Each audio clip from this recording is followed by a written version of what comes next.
Welcome to Sastry స్మయో. నా video ఎక్కువ మంది రీచ్ కావడానికి మీరు తప్పనిసరిగా లైక్ చేయండి. అలాగే నా ఛానల్ని సబ్స్క్రైబ్ చేసుకుని సపోర్ట్ చేయండి. పవన్ కళ్యాణ్లో వచ్చిన ఈ మార్పు దేనికి సంకేతం?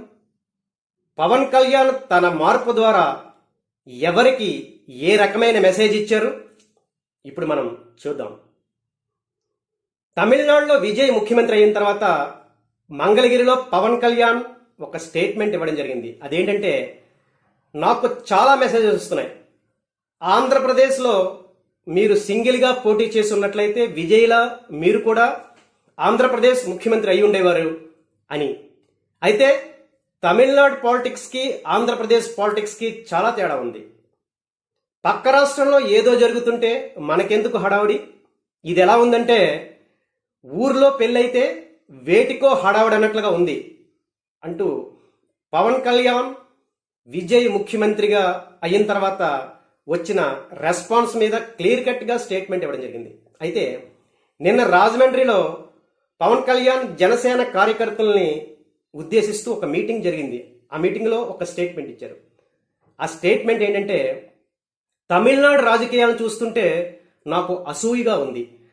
తమిళ ప్రజలు చాలా ఈజీగా ప్రభుత్వాన్ని మార్చేశారు. అక్కడ కటౌట్లు, హోలోగ్రామ్స్తో ముఖ్యమంత్రి అయిపోయారు. ఇక్కడ 15 సంవత్సరాలుగా నన్ను నడిపిస్తున్నారు అంటూ పవన్ కళ్యాణ్ నవ్వుతూ సెటైరికల్గా ఒక స్టేట్మెంట్ ఇవ్వడం జరిగింది.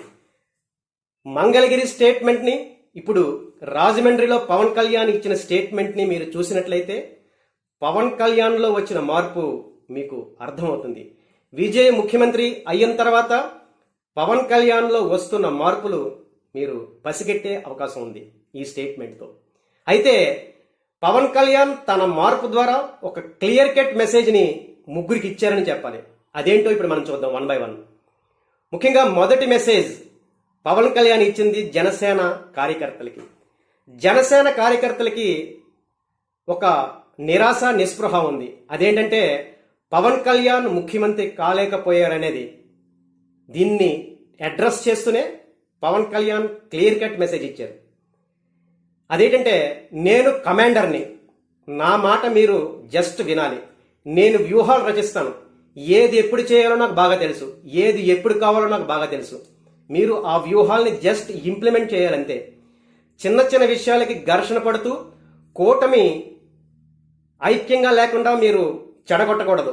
At the same time Janasena కార్యకర్తలు స్ట్రాంగ్గా మన వాయిస్ని ప్రజలకి వినిపించేలా, ప్రజల ఆకాంక్షల్ని ఫుల్ఫిల్ చేసేలా చాలా స్ట్రాంగ్గా ఉండాలంటూ క్లియర్ కట్గా జనసేన కార్యకర్తలకి ఒక వ్యూహకర్తగా మెసేజ్ ఇచ్చారు, ముఖ్యంగా ఈ విజయ్ ముఖ్యమంత్రి అయిన తర్వాత. ఇక రెండో మెసేజ్ తెలుగుదేశానికి, తెలుగుదేశం కార్యకర్తలకి.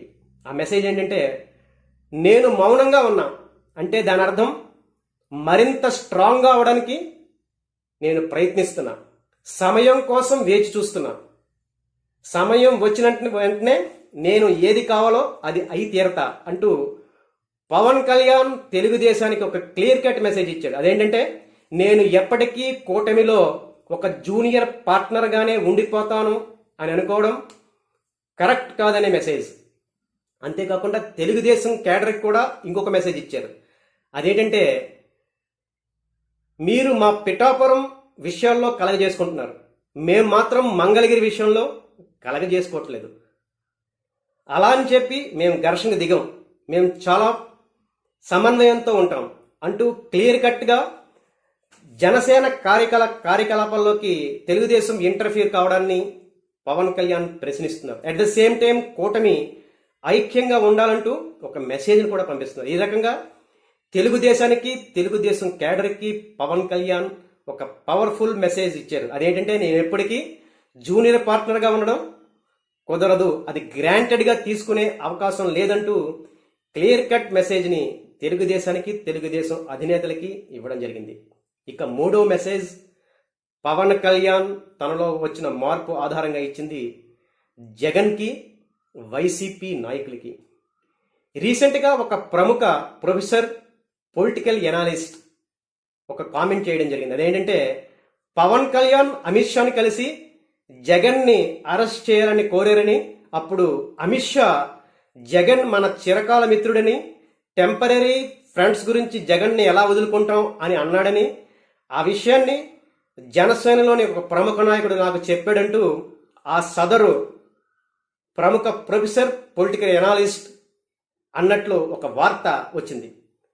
దాని మీద స్పందిస్తూ పవన్ కళ్యాణ్ ఒక స్ట్రాంగ్ రిప్లై ఇచ్చాడు. అదేంటంటే నేరం చేసిన వాళ్ళని ఎలా శిక్షించాలో కోర్టులకి, సిబిఐకి, న్యాయ వ్యవస్థలకి తెలుసు. దాంట్లో మనం చెప్పాలా? నేను అమిత్ షాని కలిశానని, అమిత్ షాని జగన్ అరెస్ట్ చేయమని అడిగానని మధ్యవర్తుల ద్వారా వైసీపీ ప్రచారం చేస్తోంది.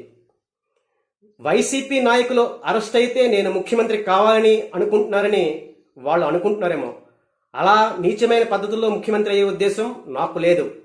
పవర్ఫుల్గా సమయం వచ్చినప్పుడు ఏం కావాలో నాకు బాగా తెలుసు. ఇలా మధ్యవర్తుల ద్వారా అరెస్ట్ చేస్తారనే ఒక రూమర్స్ని స్ప్రెడ్ చేయడం ద్వారా వైసీపీ నాయకులు ముఖ్యమంత్రి కావాలని కోరుకుంటున్నారేమో. అది ఎప్పటికీ జరగదు. కూటమి ఐక్యంగానే ఉంటుంది, మేము స్ట్రాంగ్గానే ఉంటాం. జన సైనికులు ఎప్పుడు పవర్ఫుల్గానే ముందుకు పోతారు అంటూ ఈ రాజమండ్రి జనసేన కార్యకర్తల సభలో పవన్ కళ్యాణ్ ఒక మెచ్యూర్డ్ వేలో ఇవ్వవలసిన సిగ్నల్స్ అన్నింటినీ ఇవ్వవలసిన వాళ్ళందరికీ ఖచ్చితంగా క్లియర్ కట్గా ఇచ్చేశారని చెప్పాలి. ఇది ఈ మార్పు పవన్ కళ్యాణ్కి ముఖ్యంగా ఈ విజయ్ ముఖ్యమంత్రి అయిన తర్వాత వచ్చిన మార్పుగా మనం 100% చెప్పచ్చు. ఎందుకంటే మొదట్లో పవన్ కళ్యాణ్ విజయ్ ముఖ్యమంత్రి అవడాన్ని చాలా లైట్గా తీసుకున్నాం. రాను రాను మారుతున్న పరిస్థితులు, మారుతున్న ప్రభావాల కారణంగా విజయ్ ముఖ్యమంత్రి కావడం మీద పవన్ కళ్యాణ్ కూడా ఒక అంతర్మథనం మొదలైందని చెప్పాలి. ఇప్పుడు దాని ప్రభావం ఈ రాజమండ్రి జనసేన నాయకుల మీటింగ్లో మనకి కనిపించింది. సో మీరేమనుకుంటున్నారు? పవన్ కళ్యాణ్లో విజయ్ ముఖ్యమంత్రి అయిన తర్వాత మార్పు వచ్చిందా? ఆ మార్పుతోని ఈ రకంగా మాట్లాడుతున్నారా? మీ అభిప్రాయాల్ని తప్పనిసరిగా కామెంట్స్లో తెలియజేయండి. Thank you.